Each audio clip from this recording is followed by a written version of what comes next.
Matibay ang aking paniniwala na ang ligang ito ang magsisimula ng pagbabagong nais natin.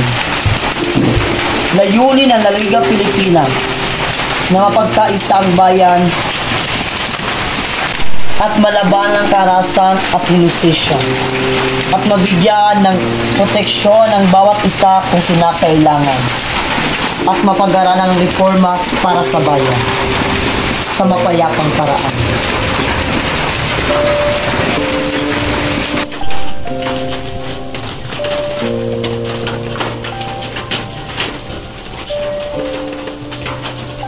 Salamat sa inyo. Andres Bonifacio, Laking Tondo. Kumusta ka na, Andres? Mabuti ko. Tumatak sa aming mga isipan ang inyong nobela. Dr. Rizal, nais ko lamang maunawaan sa parehas ninyong nobela, ang armadong himagsikan ay hindi nagtatagumpay. Dahil hindi armas o pistola ang daan patungong kalayaan, Andres. Kailangan nating armasan natin mga sarili. Dito at higit dito. Yan ang mga salatang inagaw sa atin ng Kristino. Yan ang kailangan nating ibalik sa ating bayan, Andres.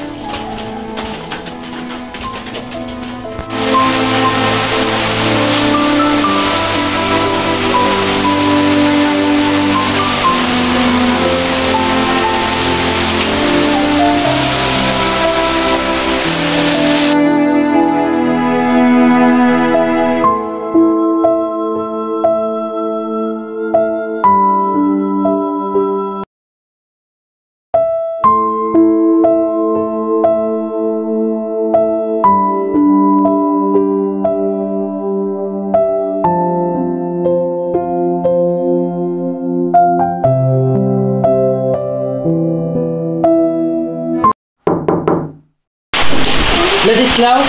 Masamang balita, Andres. Napag-alaman ng mga Kastila ang Laliga. Dinakip sila.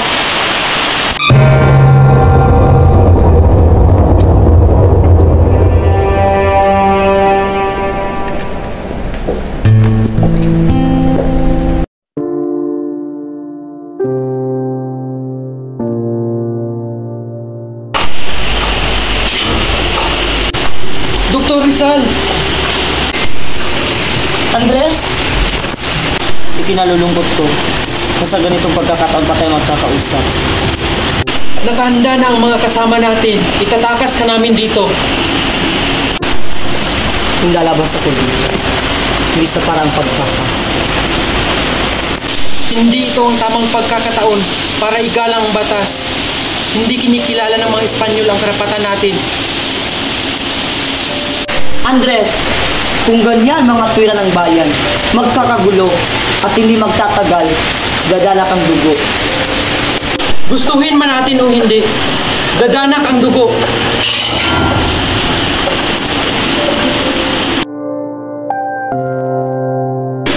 Andres, umalis ka na dito.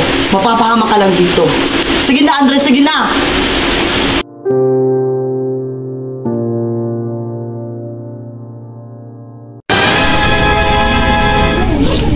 Sa pagkakulong ni Rizal, ano nang mangyayari sa Loliga? Tiyak dadapin din ng mga praile ang lahat ng mga tao na sumusuporta dito. Hindi tayo makukulong. Lalaban ako kung kinakailangan. Hindi ako susuko sa mga Kastila na yan. Ano nang gagawin natin ngayon? Hindi naman maaaring tumigil na lang tayo sa paglaban. Sa tono ng ating pananalita, tila napupuno na tayo ng mga pangyayari. Kailangan na nating kumilos. Kailangan nating ipakita na lalaban tayo. Ang kailangan nating gawin ay magbuo ng bagong samahan na magbubuklod sa taong bayan at lalaban sa mga Espanyol. Hindi naging matagumpay ang mapayapang pagbubuo ni Dr. Jose Rizal. Kung nais natin ang tunay na kalayaan, wala nang ibang paraan kundi ang himagsikan. Mapanganib ang ating tatahakin, pero hindi dapat tayo matakot. Kahit sa kamatayan, isipin nating tayo'y malakas, matibay, at makapangyarihan. Tayo ang kataas-taasang, kagalang-galangang katipunan ng mga anak ng bayan.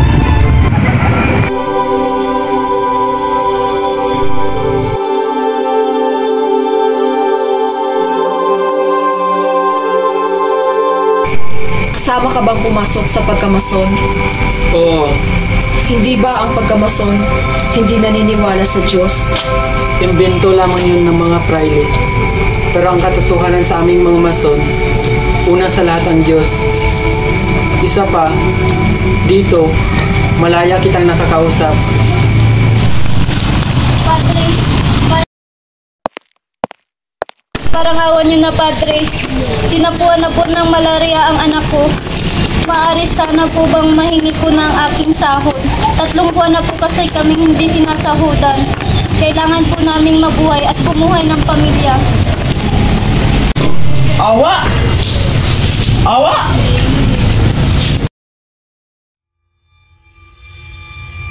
Labis na po ang pagpapahirap niyo sa amin. Anong klaseng Panginoong meron kayo? Parangawan niyo na po.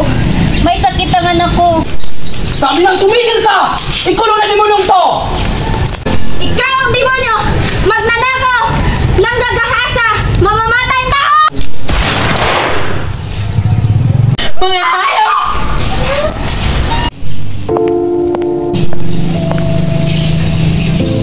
Anak ko! Akala ko masaya tayo. Sabi ko naman sa'yo, sumunod na lang tayo.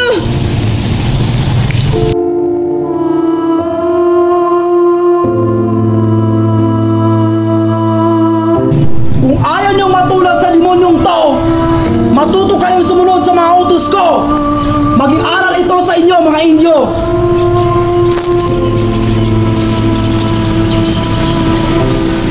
Paano mo kinayang sikmurain ang kalupitan ng mga prailin yun? Bakit wala tayong ginawa? Hindi yun ang tamang lugar. Kung hindi yun ang tamang lugar, saan? Kailan tayo pwedeng lumaban? Pinapatay na ang mga kasama natin kung saan-saan, Andres. Nagtatag kami ng isang kilusan na lalaban sa mga Kastila. Kilusan? Isang kilusan na magpapatigil sa kalupitan ng mga Espanyol. Sasama ako. Hindi maaari. Bakit? Oo, babae ako, pero kaya kong lumaban. Ayoko makitang tinatrato tayo ng mas masahol pa sa hayop. Hindi ako papayag. Oriang, minsan ako nawalan ng babaeng iniibig at wala akong nagawa para iligtas siya. Ayaw ko nang maulit yun. Hindi sa pagkakataong ito.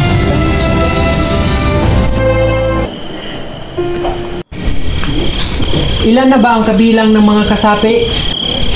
Na sa mga 300. Sa buong Maynila? Hindi, sa buong bansa. At paano naman natin may isasagawa ang himagsikan kung 300 lamang tayo? Isang taon na ang nakalipas. Napakabagal naman yata ang pagkalat ng ating mga kasapi, Teodoro.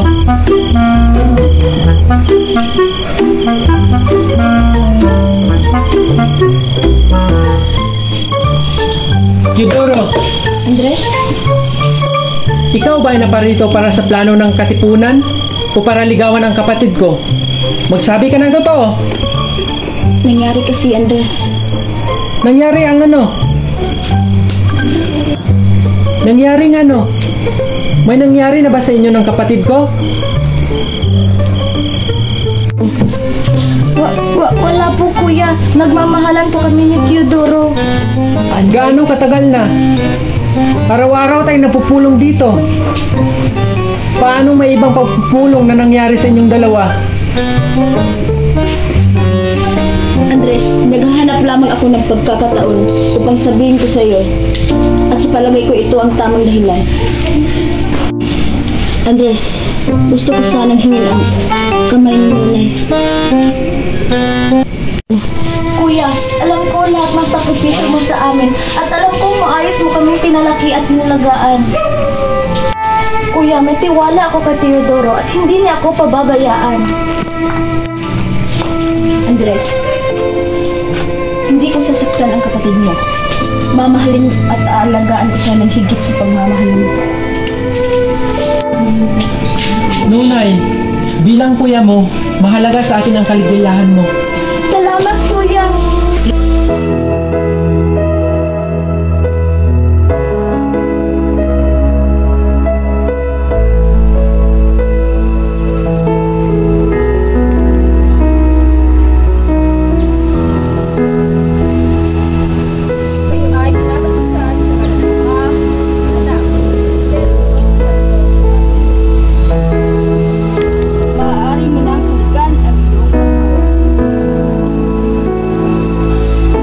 Mabuhay ka, Lakambing. Ngayong kasapi ka na ng katipunan. Na maging isa pang kandila na magbibigay liwanag para sa pagkakaisa ng marami pang mamamayan, para sa karangalan, katarungan at kalayaan.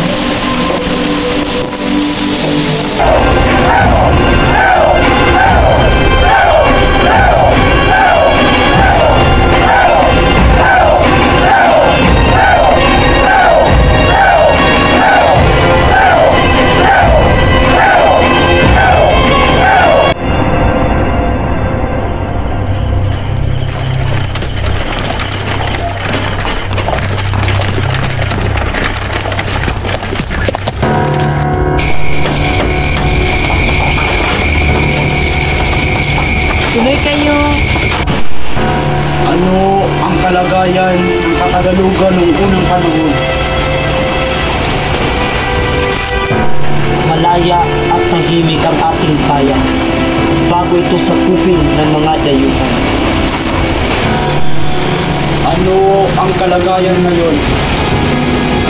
Inaabuso ng mga Kastila, lalo na ng mga praile, ang kanilang kapangyarihan. Sila ang mga manglulupit. Ano ang magiging kalagayan sa darating na panahon? Pupuksain ng katapangan ang kasamaan na sumakop sa ating bayan. Nasa harapan mo ngayon ang pinagbibintangang traidor. Ano ang ihahatol mo sa kanya? Kamatayan! Ngayong kasama ka na sa kilusan, ano ang nais itawag sa'yo? Magdalo Supremo. Magdalo, binabati kita pagkasamang Baghdad.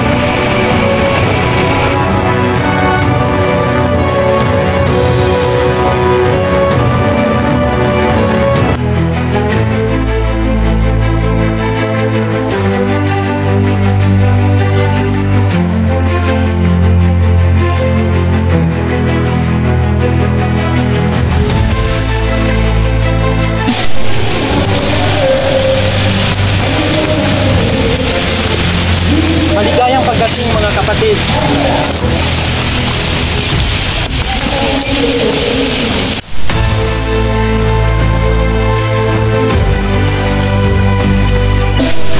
Mabuhay mga kapatid. Maraming salamat sa inyong pagdalo sa pagpupulo ang inyong lingkod, Andres Bonifacio. Masaya ako sa inyong pagkikiisa para sa paglaban para sa kapayapaan. Narito ang Emilio Jacinto upang pangunahan ang inyong pagsanib sa katipunan.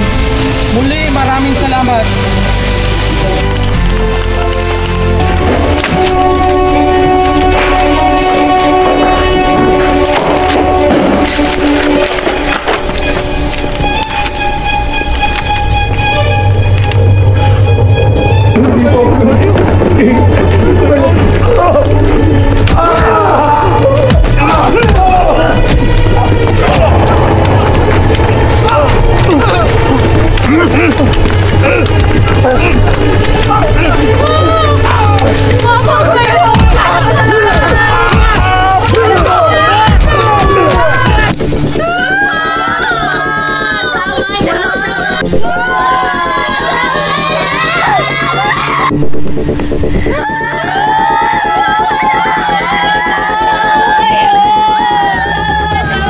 Umamin ka na.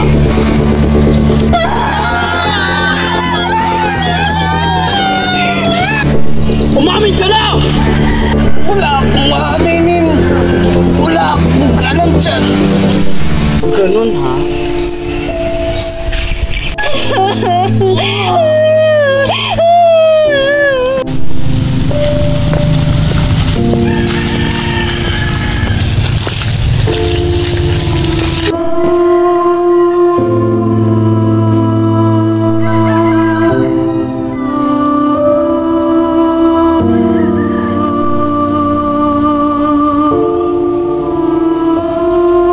Kinabukasan ng mga susunod na henerasyon ay bahagi ng ating responsibilidad.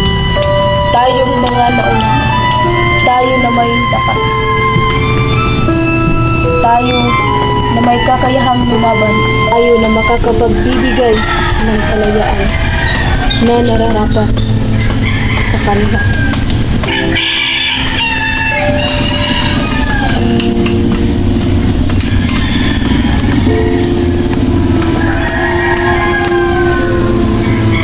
Malaki ang tiwala ko sa iyo, Andres. Bilang ina ng katipunan, ipinauubaya ko na sa iyo ang posisyon. Kung ano sa tingin mo ang... Napakarami na ang naging biktima ng mga Espanyol. At mas marami pa ang mamamatay kapag hindi natin pinigilan ang kanilang pang-aapi. Sa labanang ito, isusulong natin ang ating mga buhay sa panganib. Ilang araw mula ngayon, Pagmasdan niyo ang sa gabi ng Kapil Pinoy, sisimulan na natin ang revolusyon. Kailangan na nating wakasan ang ilang daang taong pananakop ng mga Espanyol. Kulang man tayo sa mga sandata. Malalakas man ang baril at kanyo ng mga Kastila. Lalaban tayo hanggang sa huling hininga. Hindi tayo magpapalupig. Tayo ang magtatagumpay. Dahil tayo ang mga anak ng bayan. Tayo ang nagmamayari sa lupang ito. Sa atin ang bayang ito. Punitin ninyo ang inyong mga silula. Mabuhay ang Pilipinas! Mabuhay! Mabuhay ang revolusyon! Mabuhay! Mabuhay ang Katipunan! Mabuhay! Mabuhay ang Pilipinas! Mabuhay! Mabuhay!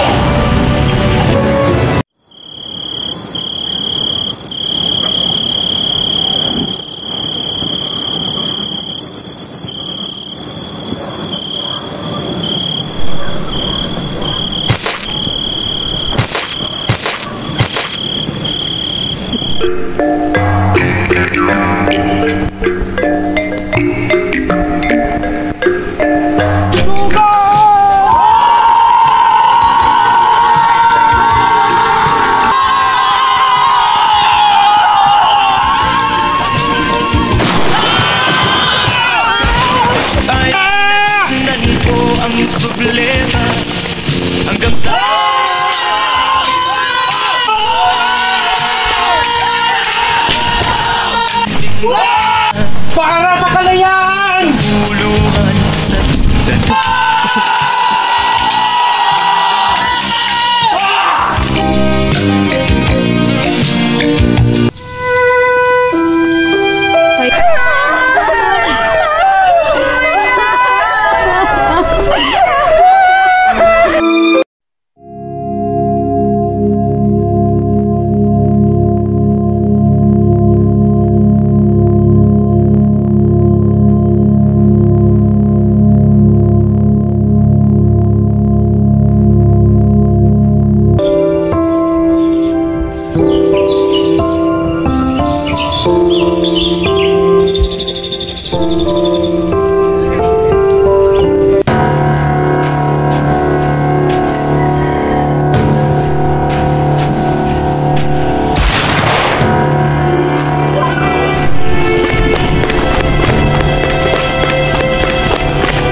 kapatid, sumusunod lamang kami sa utos.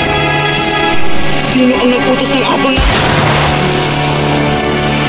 Siguro may natin. Kasi na lang kita sa patalikod. Huwag niyo akong patayin na nakatalikod!